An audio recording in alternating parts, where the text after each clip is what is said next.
Пластиката која се наоѓа во езерото со тек на време, таа се распаѓа, станува микропластика и рибите се хранат со истата.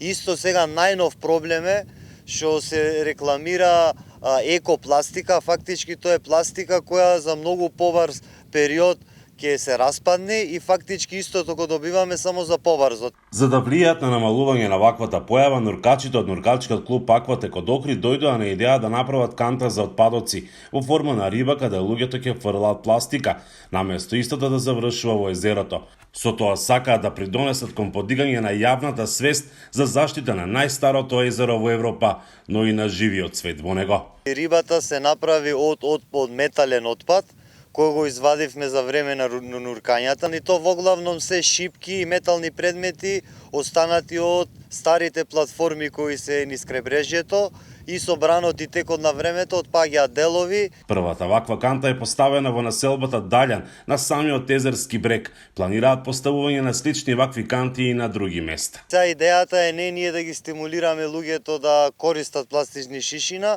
туку да ги стимулираме кога ќе дојде да ги посетат овие наши природни богатства, да се фатат малце за акција и да почнат малце да чистат, и тука имаат место каде што ќе можат да го депонираат својот отпад. И граѓаните сметаат дека идејата е одлична. Се заштити езеро, се заштити околината околу него. Значи џубрето се збира. И постарите, и помладите, и најмладите да се одржава, значи да се чува, да не се растура. А токму пластиката е најзастапен вид отпад во Охридското езеро. Охридското езеро, кој е специфичен базен со питка вода, е под сериозен удар, вели Никола. Најпојки имаме пакување од прехранбени производи и пластични шишиња.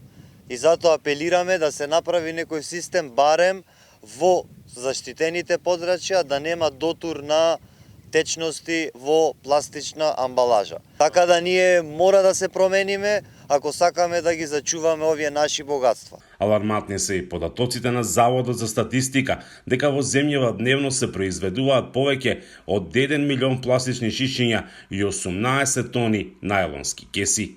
Од Охрид, за Гласот на Америка, Мики Трајковски.